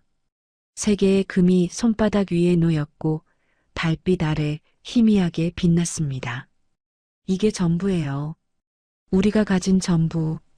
순이가 말했고 성우는 아내의 손을 잡았습니다. 이걸로 충분할까? 순이는 모르겠다는 표정을 지었습니다. 모르겠어요. 하지만 이것밖에 없어요. 브로커한테 사정해 봐야죠. 성우는 고개를 끄덕였습니다. 내일 브로커한테 연락해 보겠습니다. 다음 날 아침 성우는 목사님을 통해 브로커에게 연락했습니다. 브로커는 오후에 교회로 왔고 차가운 표정으로 성우를 바라봤습니다. 돈 마련했어요? 성우는 손바닥 위에 금반지, 귀걸이, 목걸이를 펼쳐 보였습니다. 이게 저희가 가진 전부입니다. 이걸로 부족하다는 건 알지만 제발 도와주십시오. 브로커는 금을 집어들어 빛에 비춰보고는 무게를 가늠했습니다. 이건 6만 위안 가치가 안 돼요. 기껏해야 2만 위안 정도. 성우는 무릎을 꿇었습니다. 제발입니다. 저희 딸이 자유롭게 살 수 있게 해주십시오. 한국에 가면 제가 일해서 돈 갚겠습니다. 평생 갚을 각오되어 있습니다. 브로커는 담배를 꺼내 물고 한참을 생각했습니다. 성우는 머리를 조아리며 기다렸고 순이도 옆에서 무릎을 꿇었습니다. 은별이가 부모의 뒤에 서서 작은 목소리로 말했습니다. 아저씨, 제발이요. 저희 도와주세요. 브로커는 딸을 보고는 담배 연기를 길게 뿜어냈습니다. 한 가지 조건이 있어요. 브로커가 말했습니다. 일반 루트는 안 돼요. 그건 돈이 너무 많이 들어서 대신 위험한 루트로 가야 해요. 몽골 사막을 걸어서 횡단하는 거예요. 한 달 넘게 걸리고 길에서 죽을 수도 있어요. 그래도 갈 거예요? 성우는 고개를 들어 브로커를 똑바로 쳐다봤습니다. 갑니다. 죽더라도 시도는 하겠습니다. 브로커는 금을 주머니에 넣었습니다. 알겠어요. 이틀 뒤 출발입니다. 준비하세요. 물과 음식은 최소한만 챙기고 짐은 가볍게요. 한 달간 걸어야 하니까 체력 안배 잘하시고. 성우와 순이는 고개를 숙여 인사했습니다. 정말 감사합니다. 은혜 잊지 않겠습니다. 브로커가 나간 뒤 목사님이 말했습니다. 몽골 사막 횡단은 정말 위험합니다. 탈북자 중에 절반은 도중에 포기하고 일부는 길에서 쓰러진다고 들었어요. 순이가 물었습니다. 그럼 어떻게 해야 하나요? 다른 방법은 없잖아요. 목사님은 한숨을 쉬었습니다. 기도하는 수밖에요. 하나님께서 지켜주시길 기도할게요. 이틀 동안 성우와 순이는 출발 준비를 했습니다. 교회에서 준 배낭에 물병과 마른 빵, 옷까지 몇 벌을 넣었습니다. 은별이를 위한 약도 챙기고 목사님이 준 성경책 한 권도 넣었습니다. 목사님은 작별 인사를 하며 말했습니다. 한국 도착하시면 꼭 연락 주세요. 무사히 가시길 기도하겠습니다. 출발 당일 새벽 트럭이 교회 앞에 도착했습니다. 브로커와 함께 다른 탈북자, 가족들도 타고 있었습니다. 모두 비슷한 처지의 사람들이었고 얼굴에는 불안과 희망이 뒤섞여 있었습니다. 성우는 은별이를 안고 트럭에 올랐고 순이도 뒤따랐습니다. 교회 사람들이 손을 흔들며 배웅했고 트럭은 천천히 출발했습니다. 몽골 국경까지는 이틀이 걸렸습니다. 트럭은 비포장도로를 달렸고 때로는 검문소를 피해 산길로 돌아가기도 했습니다. 은별이는 아빠 품에서 창밖을 바라봤습니다. 아빠, 저기 산 진짜 높다. 성우는 딸의 머리를 쓰다듬었습니다. 그래, 높지? 우리 곧 더 높은 산도 넘을 거야. 몽골 국경 근처에서 트럭은 멈췄습니다. 브로커가 말했습니다. 여기서부터는 걸어가야 해요. 사막을 횡단해서 몽골 수도까지 가면 거기서 한국 대사관으로 갈 수 있어요. 한 달 정도 걸릴 거고 힘들 겁니다. 포기하고 싶으면 지금 말하세요. 아무도 대답하지 않았습니다. 모두 각오가 되어 있었습니다. 성우는 배낭을 메고 은별이를 안았습니다. 순이도 자신의 배낭을 맸고 다른 가족들도 준비를 마쳤습니다. 브로커가 앞장서서 걷기 시작했고 7명의 탈북자들이 그 뒤를 따랐습니다. 사막이 눈앞에 펼쳐졌습니다. 끝없이 펼쳐진 모래 언덕과 바위, 그리고 뜨거운 태양이 그들을 기다리고 있었습니다. 걸으면서 성우는 딸에게 말했습니다. 은별아, 이 길 끝에는 우리가 자유롭게 살 수 있는 곳이 있어. 조금만 힘내자. 은별이는 고개를 끄덕였습니다. 네, 아빠. 저 힘낼게요. 순이는 남편의 손을 잡았습니다. 여보, 우리 꼭 살아서 한국 가요. 성우는 아내를 바라보며 단호하게 말했습니다. 한국으로 가겠습니다. 우리 딸이 자유롭게 살 수 있는 곳으로. 무슨 일이 있어도 꼭 갈 거야. 그들은 사막을 향해 걸어갔습니다. 뒤에는 중국 땅이, 앞에는 희망이 있었습니다. 한 달간의 사막 횡단은 지옥 같았습니다. 낮에는 40도를 넘나드는 열기가 그들을 삶았고 땀은 마르기도 전에 증발해 피부에 소금 결정을 남겼습니다.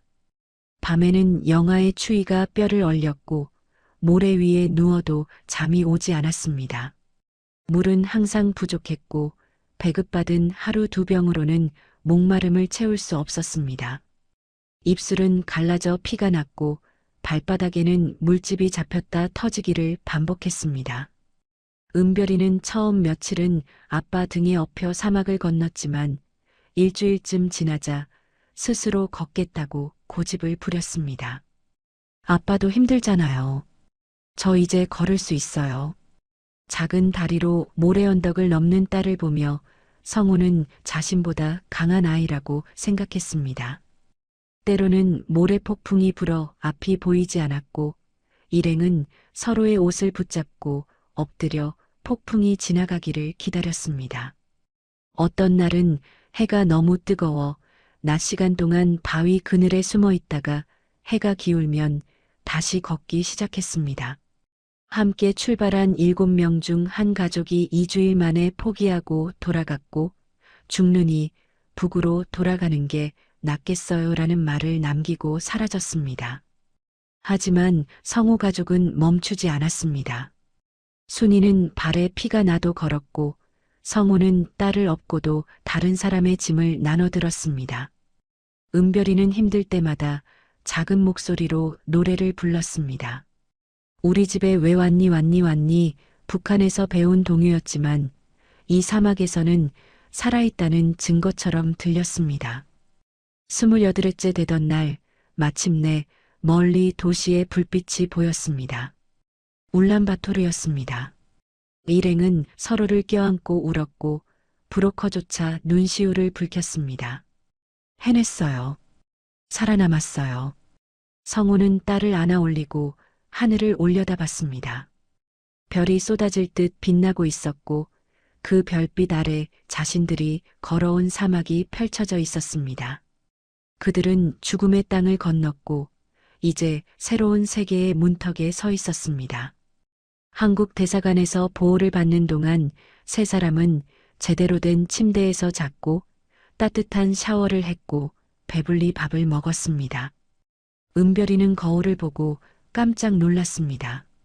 엄마, 제가 이렇게 까맣게 됐어요? 순이는 웃으며 딸의 머리를 빗겨주었습니다.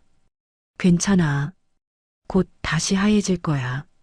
석 달의 대기 기간 동안 그들은 한국어 공부를 했고 한국에서의 생활을 준비했습니다.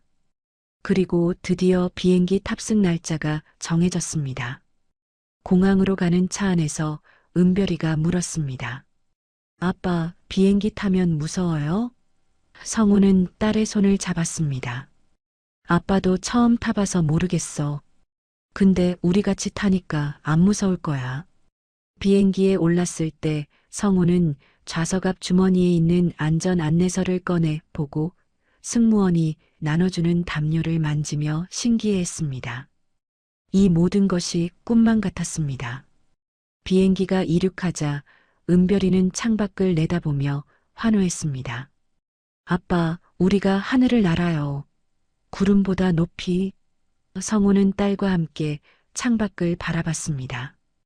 구름 위로 펼쳐진 푸른 하늘이 끝없이 이어졌고 그는 이 순간을 평생 잊지 못할 것이라고 생각했습니다. 인천공항에 도착했을 때 성우는 공항 밖으로 나가는 문 앞에서 잠시 멈췄습니다. 이 문을 나가면 자유로운 땅입니다. 감시도 처벌도 공포도 없는 땅.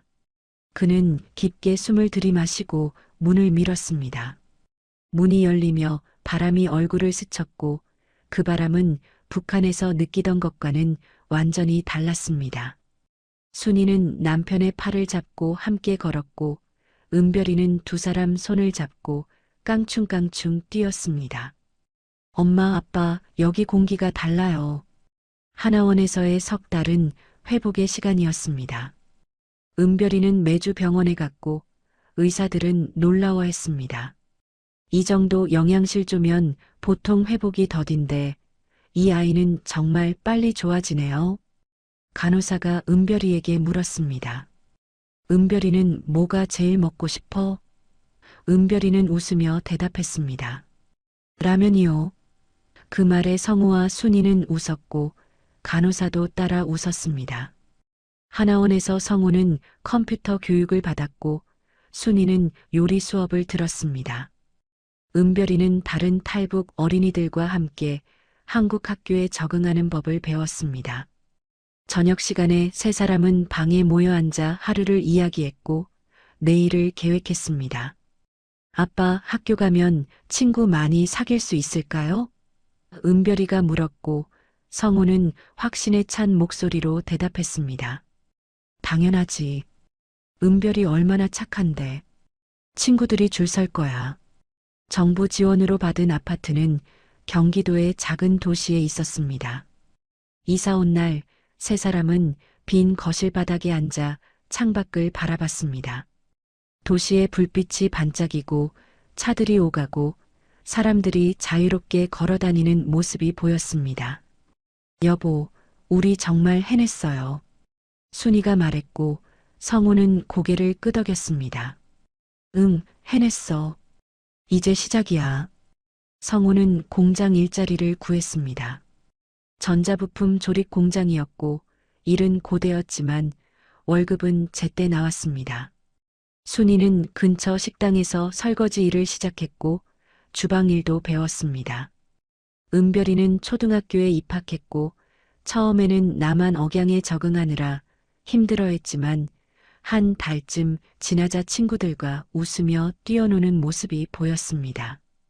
성우는 학교 앞에서 딸을 기다리다가 친구들과 손잡고 나오는 은별이를 보고 눈시울을 붉혔습니다. 이것이 그가 꿈꿨던 모습이었습니다. 첫 월급을 받은 날은 금요일이었습니다. 성우는 통장을 들고 한참을 들여다봤습니다. 숫자가 찍혀 있었고 그것은 자신이 한 달 동안 일한 대가였습니다. 그는 일부는 저축하고 일부는 생활비로 쓰고 조금은 가족을 위해 쓰기로 마음먹었습니다. 퇴근길에 마트에 들렀습니다. 마트의 형광등 불빛은 북한에서는 상상할 수 없던 밝기였습니다. 진열대마다 상품이 가득했고 사람들은 카트를 밀며 자유롭게 물건을 골랐습니다. 성우는 한참을 그 광경을 바라보다가 라면 코너로 갔습니다. 두 줄로 빼곡하게 쌓인 라면들, 빨간 것, 검은 것, 초록색 포장까지 수십 종류가 있었습니다. 그는 그중 빨간 포장의 라면을 집어들었습니다. 그날 밤 강변에서 본 그 라면과 비슷한 포장이었습니다. 한 박스를 카트에 담았습니다. 계산대에서 직원이 환하게 웃으며 말했습니다. 총 18,000원입니다. 성우는 지갑을 열어 돈을 꺼내며 생각했습니다. 이 한 박스 때문에 우리 가족이 여기까지 왔구나. 집에 도착하자 은별이가 숙제를 하다가 달려왔습니다. 아빠, 성우는 딸을 안아 올리고 라면 박스를 식탁에 놓았습니다. 은별아, 오늘 아빠가 뭐 사왔는지 알아? 은별이는 박스를 보고 눈이 반짝였습니다. 라면이다. 순이가 부엌에서 나왔습니다. 앞치마를 두른 그녀는 박스를 보고 입을 손으로 가렸습니다. 여보, 이거 성우는 아내를 바라보며 웃었습니다. 응, 우리가 그토록 먹고 싶어 했던 라면이야. 오늘은 이거 먹자. 성우는 냄비를 꺼내 물을 부었습니다. 가스레인지에 불을 켜자 파란 불꽃이 피어올랐고 냄비 안에 물이 서서히 끓기 시작했습니다. 그는 라면 봉지를 뜯었습니다. 겉면이 손 안에서 바스락거렸고 스프 봉지에서는 익숙한 냄새가 났습니다. 끓는 물에 면을 넣자 김이 모락모락 피어올랐습니다. 순이는 그 모습을 보며 눈물을 닦았습니다. 정말 꿈만 같아요. 성우는 아내의 어깨를 감쌌습니다. 꿈이 아니야. 이제 현실이야. 라면이 익어가는 동안 은별이는 식탁에 수저를 놓았습니다. 3개의 그릇, 3개의 젓가락, 3개의 숟가락. 성우는 라면을 그릇에 조심스럽게 담았습니다. 김이 올라오는 라면 위로 파가 떠올랐고 빨간 국물이 그릇을 채웠습니다. 세 사람은 식탁에 둘러앉았습니다. 은별이가 먼저 젓가락을 들었습니다. 후루룩 소리를 내며 면을 먹고는 환하게 웃었습니다. 아빠, 이거 정말 맛있어요. 제가 생각했던 것보다 훨씬 더 맛있어요. 성우는 딸의 머리를 쓰다듬었습니다. 목이 메어왔고 눈시울이 뜨거워졌습니다. 라면 한 봉지, 단지 그것 때문에 시작된 여행이었습니다. 순이도 젓가락을 놓고 눈물을 닦았습니다. 여보, 성우는 아내의 손을 잡았습니다. 우리 해냈어. 은별이한테 라면 먹였어. 여기까지 왔어. 그는 라면을 한 입 먹었습니다. 따뜻한 국물이 목을 타고 내려갔고 그 순간 모든 기억이 주마등처럼 스쳐 지나갔습니다. 얼음장 같은 강물을 건널 때, 은별이의 차가운 몸 사막에서 목이 타들어갈 때, 딸이 불렀던 작은 노래, 비행기 창밖으로 봉구름, 그리고 인천공항 문을 열고 나왔을 때 맡았던 자유의 바람. 라면 한 봉지가 그들의 인생을 바꿨습니다. 그것은 단순한 음식이 아니라 생존의 의지였고, 자유를 향한 갈망이었고, 가족을 지키려는 사랑이었습니다. 창밖으로 저녁 노을이 비쳤습니다. 주황빛 하늘 아래 아파트 단지의 불빛이 하나둘 켜지고 저 멀리 산 너머로 해가 지고 있었습니다. 자유로운 이 땅에서 세 사람은 함께 라면을 먹었습니다. 은별이의 웃음소리가 작은 아파트를 채웠고 그 웃음은 이 세상 어떤 것보다 아름다웠습니다. 성우는 젓가락을 놓고 두 사람을 바라봤습니다. 이것이 자신의 전부였습니다. 딸의 웃음, 아내의 따뜻한 손, 그리고 이 평범한 저녁 식사. 라면 한 봉지가 선물한 이 기적이 그는 너무나 소중했습니다. 그날 밤 은별이를 재우고 난 뒤 성우와 순이는 작은 베란다에 나와 도시의 야경을 바라봤습니다. 여보, 우리 정말 잘한 거죠? 순이가 물었고 성우는 확신에 찬 목소리로 대답했습니다. 당연하지. 은별이 봐. 얼마나 건강해졌어. 얼마나 웃고 있어. 우리가 이 길을 선택하지 않았으면 은별이는 그는 말을 잇지 못했습니다. 순이가 남편의 손을 잡았습니다. 알아요. 우리 잘했어요. 세월이 흘렀습니다. 지금 성우는 그 공장에서 반장이 되었고 순이는 자신의 작은 반찬 가게를 열었습니다. 은별이는 중학생이 되었고 키도 엄마보다 커졌습니다. 꿈은 의사가 되는 것이라고 했습니다. 아빠, 저 의사 되면 북한에서 아픈 사람들 치료해주고 싶어요. 그 말에 성우는 딸을 꼭 안아주었습니다. 그래, 꼭 그렇게 해. 내가 하고 싶은 일 다 해. 지금도 성우는 라면을 끓일 때마다 그날 밤을 기억합니다. 강변의 차가운 바람을, 딸의 축 늘어진 몸을, 그리고 다시 뛰기 시작한 작은 심장 소리를. 그리고 오늘도 그는 출근길에 딸의 손을 잡고 걷습니다. 학교 앞에서 헤어질 때 딸이 말합니다. 아빠, 저녁에 라면 먹어요. 성우는 웃으며 대답합니다. 그래, 오늘 저녁은 라면이다. 자유로운 이 땅에서 라면 한 봉지가 시작된 기적을 살아가며 오늘 이야기는 여기까지입니다. 인생은 때로 한 봉지 라면만큼 작은 것에서 시작됩니다. 하지만 그 작은 것이 우리에게 살아갈 이유를 주고 다시 일어설 용기를 줍니다. 성호 씨 가족이 걸어온 길은 고통으로 가득했습니다. 배신과 감옥, 강물과 사막, 그 모든 것을 견뎌냈습니다. 그 끝에는 자유가 있었고 따뜻한 라면 한 그릇이 있었습니다. 사랑하는 사람을 위해 무엇이든 할 수 있다는 것, 희망을 놓지 않으면 기적은 일어난다는 것을 이 이야기는 보여줍니다. 성호 씨는 딸을 위해 목숨을 걸었고 순희 씨는 가족을 위해 불가능해 보이는 탈출을 계획했습니다. 은별이는 작은 몸으로 사막을 건넜습니다. 세 사람이 함께였기에 가능했던 기적입니다. 여러분도 지금 힘든 시간을 보내고 계신가요? 포기하고 싶은 순간이 있나요? 앞이 보이지 않아 막막한가요? 그럴 때 이 이야기를 떠올려 보시기 바랍니다.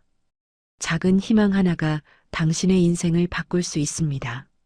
사랑하는 사람이 있다면 그들을 위해 한 걸음 더 내디딜 수 있습니다. 그 한 걸음이 모여 기적이 됩니다. 오늘 이야기가 여러분의 마음에 작은 위로가 되었기를 바랍니다. 이 채널에서는 앞으로도 여러분의 삶에 울림을 주는 이야기들을 계속 들려드리겠습니다. 구독과 좋아요 한 번씩 눌러주시면 정말 큰 힘이 됩니다. 그리고 여러분이 계신 곳을 댓글로 남겨주시면 그곳으로 따뜻한 인사를 보내드리겠습니다. 오늘도 끝까지 들어주셔서 진심으로 감사합니다. 다음 이야기에서 또 만나요.